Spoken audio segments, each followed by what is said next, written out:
guys, welcome back to my channel. Thank you so much for tuning in today. As you can see, I kind of switched things up a little bit. Wanted to do something different for today's video. So what we're going to be talking about today is my 2020 goal, which is mainly around budgeting. And I wanted to inspire you guys to maybe add some of the things that I've incorporated to your plans for 2020. Hopefully budgeting is in what your goal for 2020 is as well. One of the things that I did, I think I started in 2018, but really was kind of paying attention to it in 2019, was using the app called Mint. And basically what you do is you link all of your accounts, your credit cards, your loans, if you have a mortgage, you link all of them, and it's kind of like an all-encompassing budget, spending, credit monitoring app altogether. So what it does is at the end of the year it kind of shows you in bulk what you've been spending your money on, which since I used it for the whole year of 2019 was definitely eye-opening. So once I got my year in review from Mint, that kind of inspired me and showed me where I was spending my money and what I need to do better for 2020. So also on Mint, you can actually create your own budget, which it'll let you line item kind of what you estimate that you're going to spend for everything for each month.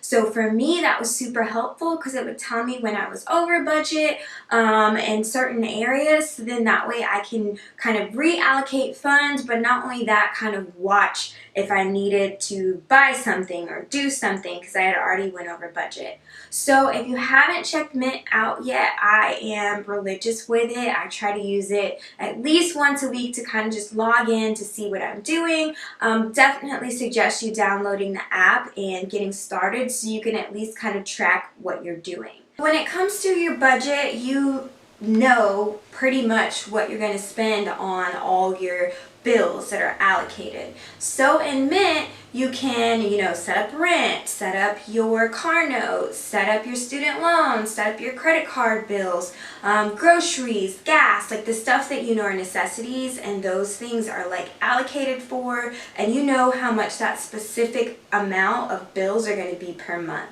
So then once you go through that and you kind of know what your income should be or is supposed to be for each month, then you can see kind of what you have left over for any miscellaneous spending, shopping, eating out, bars, any of that good stuff. Alcohol, for me it's Trader Joe's. I stay in Trader Joe's and Target. So I kind of have to watch what I'm spending in those places, even though that's considered groceries.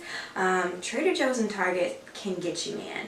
So what Mint kind of just shows me, it sends me an alert, it'll send me a message whenever I've went over of each allocated line item that I have. So then that way I'm kind of conscious of what I'm doing and what I'm spending, because a lot of the times people just swipe your card and not even really think about it without paying their bills first. Also with Mint showing me that shopping was one of the things that I was spending a lot of money on, I kind of sat down and started thinking about how I could do better when it comes to shopping. So what I did was, the thing that always gets me is those emails. So what I did is whenever I would get an email from a place that I normally shop, I would go ahead and unsubscribe.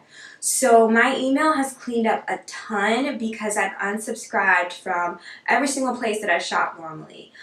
Zara, Pretty Little Thing, Target, H&M, because they'll send me something that stuff is on sale and then I'm like, oh, it's on sale, and I feel better about buying it instead of, you don't need it, why are you buying it in the first place?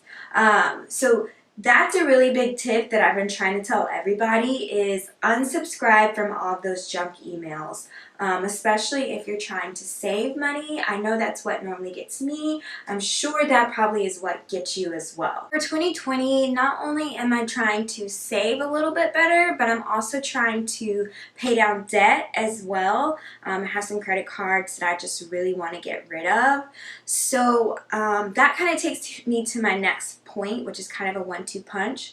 So what would happen is I would get an email that something was on sale, go to that website and then they would already have all my credit card information either saved in the website or saved in Safari or saved in PayPal. So the next thing that I did was I went through and I unlinked all my credit cards from everything. I took it out of the chain in Safari, I took it out of the PayPal. If I noticed that it was saved in like Amazon or something, I would take everything out except for my debit card. So then that way when I'm spending money, I'm spending my actual liquid money and not any credit card money, especially since I'm trying to pay those things down. So if you haven't, I think that that's another tip for people. Unlink your credit cards from everything. One of the other things, of course, I was saying I wanted to save in 2020, but I also wanted to like save better. So of course I would already have like the auto transfers from like my checking to my savings once a month, but I wasn't keeping up with that very well or doing it very well. So I thought of something else that would maybe make me not think about it or not touch it. So what I did was I set up direct deposit to 2 separate other savings accounts. One in like a bank that's not my main bank, and then another that is in my main bank. But not only did I set up the direct deposit into that savings account, I hid that savings account for myself on my app. So then that way when I am checking my account, I'm only looking at my account that I'm actually spending money from, not that savings account. So then that way I think that I'm poorer than I actually am, and I can start living on just that money instead of being like, oh yeah, I got money in my savings, I can transfer some from there. Because that's what I would start doing. I would start dipping into those accounts when I wanted to buy something that wasn't already allocated in my budget. So that kind of concludes what I'm doing in 2020 and kind of what I'm trying to maybe see if you guys can hold me accountable for doing in 2020, and hopefully just inspiring you to take maybe 1 or 2 of the things that I'm doing and incorporate it into your goals for 2020. Budgeting is important, especially when it comes to being financially independent, just making sure that all of your stuff is taken care of, you're saving money, you have stuff for emergencies. I want everybody to be financially independent, so if I can be vulnerable and tell you guys what I'm working on, I'm hoping that that inspires you guys to maybe do the same thing. Alright guys, well that's it. Thank you so much for tuning in today. I am so glad that you were able to watch this video. If you haven't already, please like this video or subscribe to my channel. And I will see you next time.